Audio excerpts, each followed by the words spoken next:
I've been feeling so down, yeah. Can you tell me why? Can you tell me why? Assalamualaikum warahmatullahi wabarakatuh. Kami dari kampus YN Sasbabel ingin melakukan podcast pada siang hari ini yang bertema tentang ngobrol santai psikoterapi. Sebelumnya tak kenal maka tak sayang, tak sayang maka tak cinta. Maka dari itu kami ingin memperkenalkan diri terlebih dahulu. Dimulai dari saya. Perkenalkan, nama saya Subrata Lubis. Asal saya dari Teguali, Bangka Belitung. Nah, umur saya sekarang yaitu 19 tahun. Prodi Bimbingan Konseling Islam, menginjak semester 3. Nah, hobi saya yaitu dengerin musik. Terus keseharian saya yaitu hanya di kos, kampus, mungkin kalau lagi libur jalan-jalan. Selanjutnya dilanjutkan oleh pemateri kita. Silakan saudari Saifa. Baik, izin Pak untuk memperkenalkan diri saya terlebih dahulu. Baik, saya di sini sebagai narasumber pemateri pada siang hari ini ya. Perkenalkan, nama saya Saifa Diningrum. Saya asal dari Pangkal Pinang, Bangka Belitung. Sekarang saya menginjak di semester 3 di Prodi Bimbingan dan Konseling Islam. Nah, umur saya 19 tahun. Hobi saya sekarang yaitu seperti jalan-jalan dan belajar, mungkinnya membaca buku seperti itulah. Nah, keseharian saya sehari-hari yaitu kuliah. Kalau udah pulang kuliah jalan-jalan sama teman. Nah, sebaliknya setiap hari diulang-ulang seperti itu. Mungkin kalau ada kesibukan lainnya saya seperti jogging, berenang dan gitu-gitu aja. Nah, itu biodata dari pemateri kita yaitu saudari Saifa. Nah, di sini kami kan akan berbincang-bincang atau sharing-sharing lah intinya tentang psikoterapi. Nah, intinya inti materi kita hari ini yaitu tentang behavioristik yang mungkin akan dipaparkan oleh saudari Saifa. Nah, mungkin langsung aja kita gali-gali apa materi hari ini yang akan disampaikan oleh saudari Saifa. Yang pertama, mungkin kita akan nanyakan tentang pengertiannya dulu mungkin ya. Mungkin teman-teman yang belum tahu tentang apa sih behavioristik itu, mungkin kita melakukan hal tersebut sehari-hari tapi kita nggak tahu apa yang kita lakuin itu.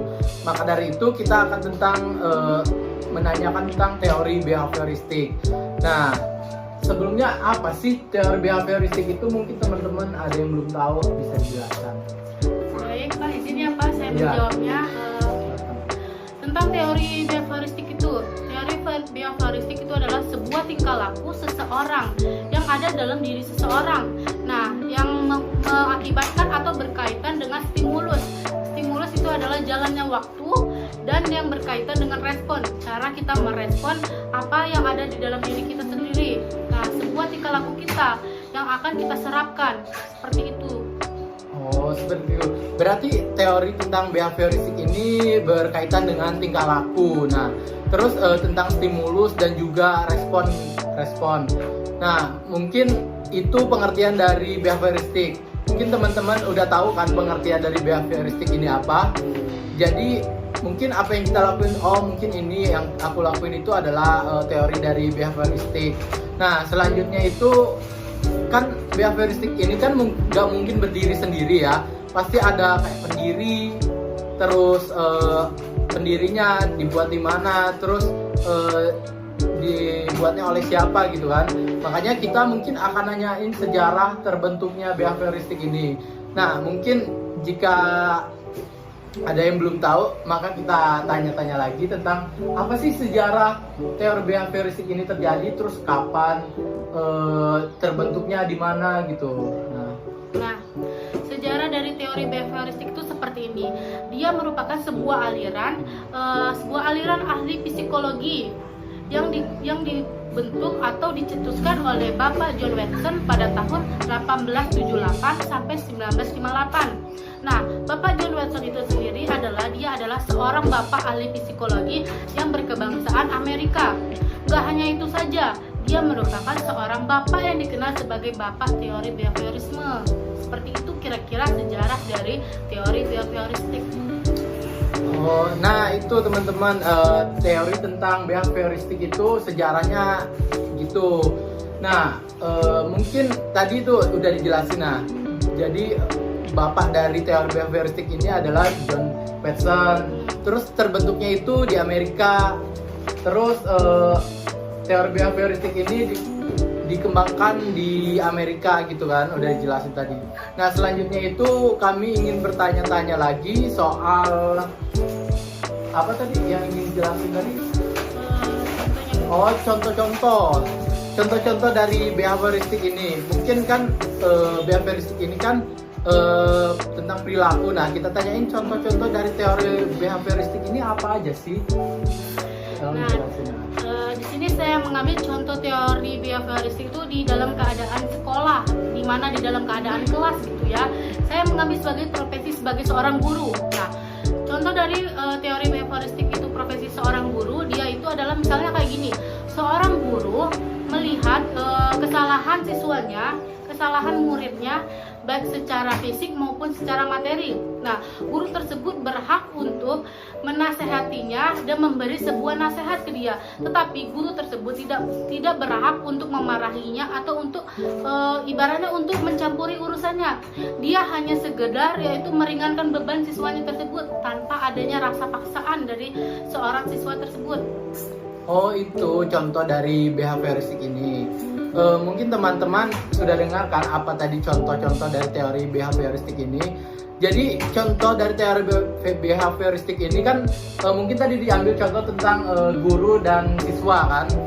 Mungkin sang guru itu ingin membantu sang siswa untuk meringankan masalah yang dihadapi oleh siswa tersebut. Tapi sang guru itu tidak mau ikut campur tentang permasalahan siswa ini, dan dia juga tidak memarahi, tapi dia itu cuma kayak membantu atau menolong agar permasalahan siswa ini cepat selesai, mungkin seperti itu. Nah, selanjutnya karena suatu teori itu kan pasti ada kekurangan dan kelebihannya, nah kan. Jadi mungkin saya akan gali-gali lagi tentang apa sih tentang kelebihan dan kekurangan dari teori behavioristik ini. Mungkin bisa dijelaskan saudari Saipa, apa itu kekurangan dan kelebihan dari teori behavioristik ini? Baiklah, di sini saya akan mengambil satu-satu contohnya satu-satu masing ya, kelebihan dan kekurangannya. Nah, kelebihan dari teori behavioristik itu adalah kita adalah semakin jeli terhadap permasalahan yang akan kita hadapi. Seperti kondisinya, kita bisa melihat kondisinya. Oh, misalnya kayak gini ya, kondisi ini baik, kayak gitu.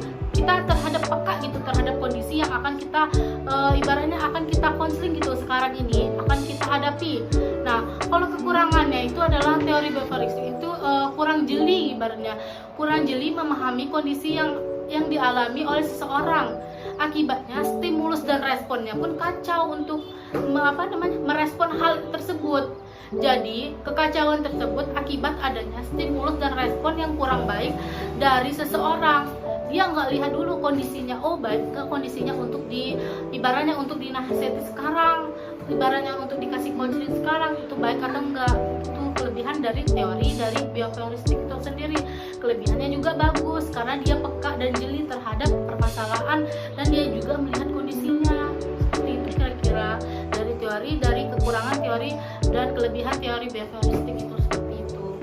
Oh, nah tadi kan udah dijelasin tuh contoh-contoh pengertian sejarah, dan ini kekurangan dan kelebihan dari teori behavioristik ini. Nah, mungkin sekian dulu bincang-bincang atau sharing-sharing tentang teori behavioristik ini. Mungkin inilah ngobrol santai psikoterapi hari ini. Saya sebagai host pamit undur diri. Sebelumnya tapi saya ada pantun terlebih dahulu, yaitu jalan-jalan ke pasar pagi makan basreng dengan Bu Asi. Cukup sekian dari kami. Kami ucapkan terima kasih. Wabillahi taufiq wal hidayah. Wassalamualaikum warahmatullahi wabarakatuh. Jangan lupa like, comment, share, and subscribe channel kita ya guys ya. Di bawah ini. See you next podcast berikutnya. Sampai jumpa.